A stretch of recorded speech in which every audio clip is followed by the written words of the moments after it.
한국에 와서 사는 사람보다 북한에서 중국으로 지금 들어와서 불법적으로 사는 사람들, 북한 탈북민들이 더 많습니다. 중국에서 이 사람들을 사람 취급을 안 합니다. 14살짜리가 애를 낳습니다. 이 사람들의 인권이요, 이루 말할 수 없습니다. 중국에서 북한 여성들을 사서 집에다가 감금시키고 인간의 욕종을 풀고 어떤 자식을 번식하는 그런 역할로만 사용하는 그런 경우도 너무 많아요. 또 이거를 중국 정부는 이런 사람들을 잡아서 북한으로 내보내고 있어요.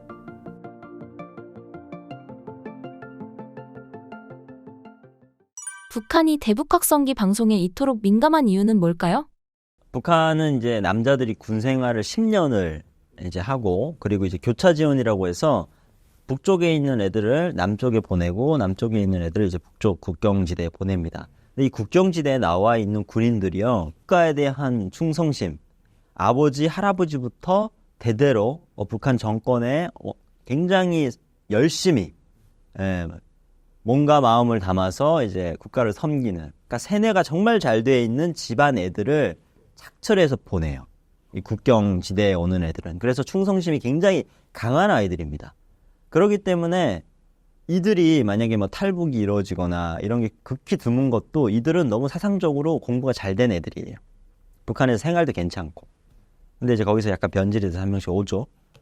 근데 이런 애들한테 남쪽의 실상, 진실을 알려준다. 이거는 이미 남쪽에 대해서 알고 있는 일반 주민들이 아는 것보다 북한 정권 입장에서는 더 위협이 될 수도 있어요.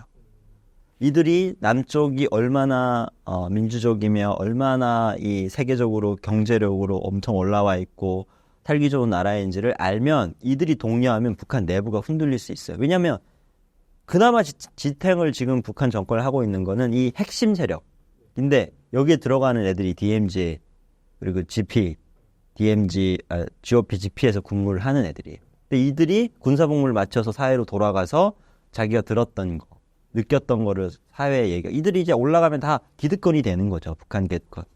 그런 사람들이 이걸 듣고 동요를 하기 시작하면 북한 전체가 흔들릴 수 있기 때문에 북한 입장에서는 예민할 수밖에 없어요.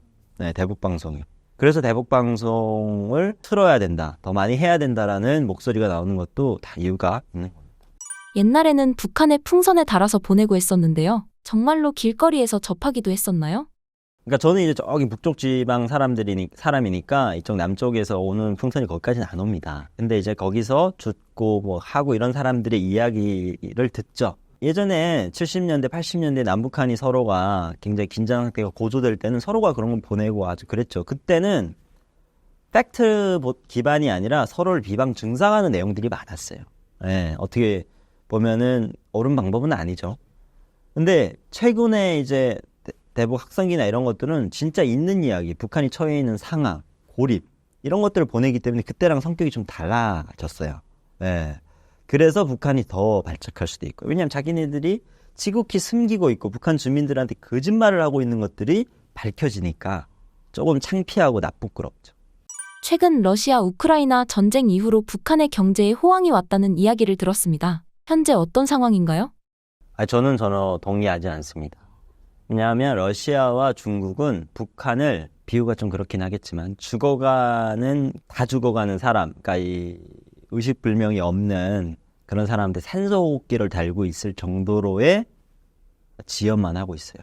북한 정권이 정말 무너지지 않을 정도만 중국과 러시아가 거리 유지를 하면서 도와주고 있습니다.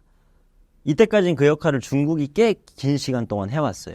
근데 중국도 17억의 인구를 다 잘 먹이고 잘 살게 하지 못하는데 북한까지 케어하기에는 이거는 부담스럽단 말이죠.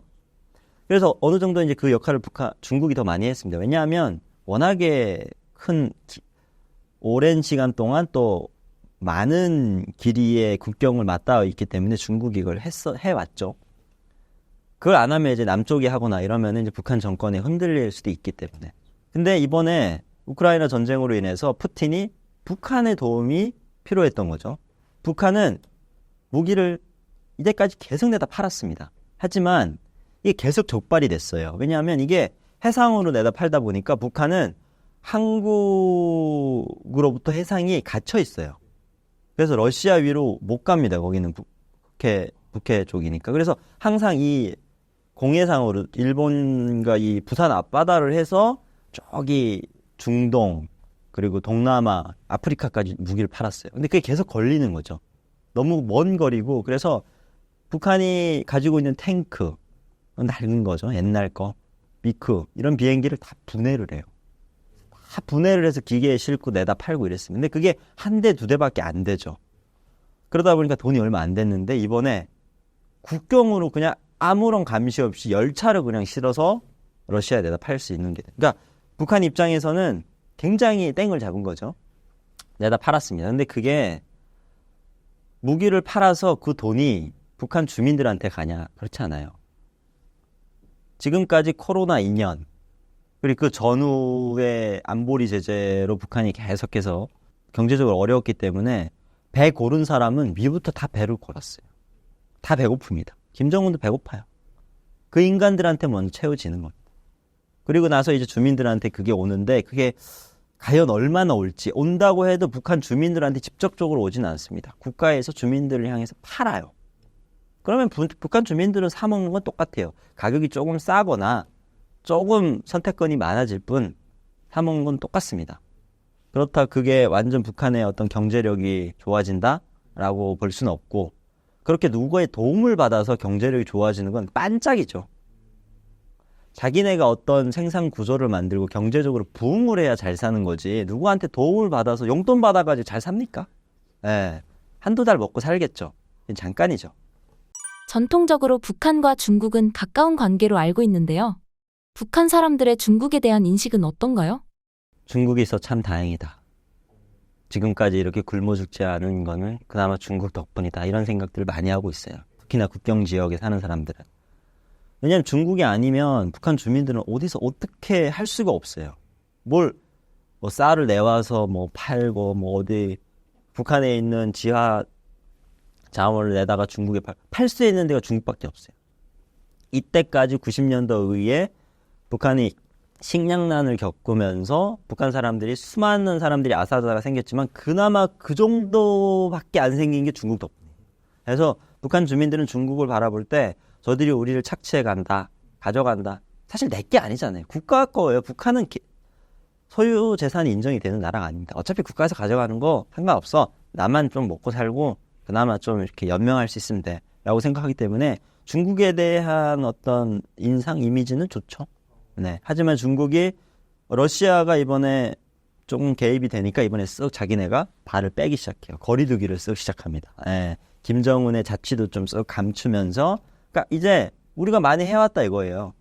20, 30년 했으니까 푸틴 네가 좀 이제 해라. 바톤 터치를 해주는 거죠. 한국에 오지 못하고 중국에 계신 탈북민들의 상황은 어떤가요? 사실 3만 4천 명의 탈북민들이 한국에 왔습니다. 이거는 기적 같은 일이에요. 3만 4천 명이라면 굉장히 많은 숫자지만 온 사람이 3만 4천 명이면 시도한 사람은 10만 명이 될지 20만 명이 될지 아무도 몰라요. 오는 과정에 잡혀나가고 잘못되고 이런 사람들이 많을 거 아닙니까? 근데 한국에 와서 사는 사람보다 북한에서 중국으로 지금 들어와서 불법적으로 사는 사람들, 북한 탈북민들이 더 많습니다. 10만 명, 20만 명이 돼요. 근데 이 사람들은 신분도 없죠. 중국에서 이 사람들을 사람 취급을 안 합니다. 인신매매라고요. 사람을 주고 팔아요. 14살짜리가 애를 낳습니다.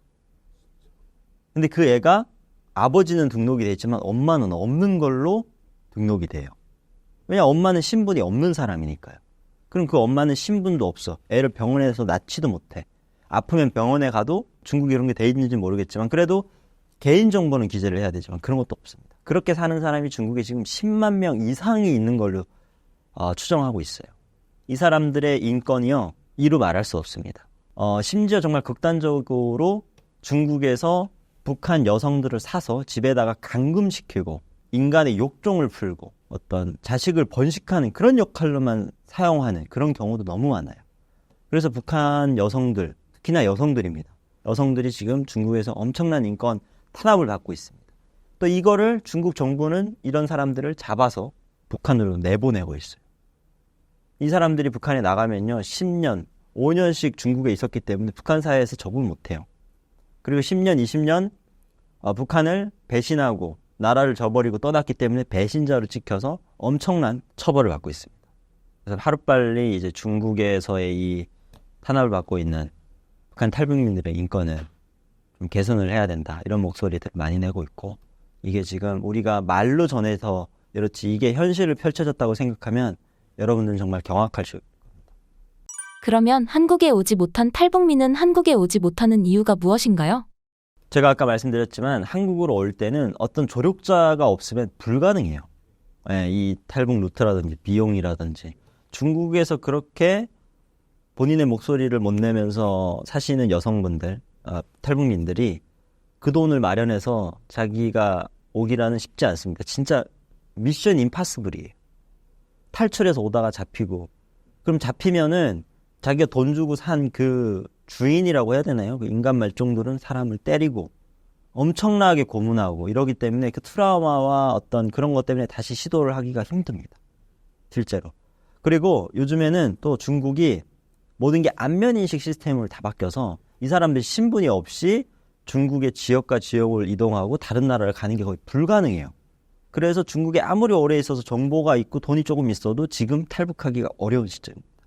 그래서 많은 분들이 요즘에 탈북민들이 많이 오는 사람들이 줄었어요. 그나마 오는 사람들이 몇 분 계신데 그게 다 중국에서 10년, 20년씩 살던 분들이 와요. 신분을 조금 이렇게 위장을 한다거나 산다거나 이런 분들이 이제 태국으로, 삼국으로 오셔서 오거든요. 근데 그게 정말 극소수입니다. 많은 분들은 아직까지 시도를 했지만 실패해서 트라우마로 시도조차 못하는 사람들, 이런 사람들이 너무너무 많죠.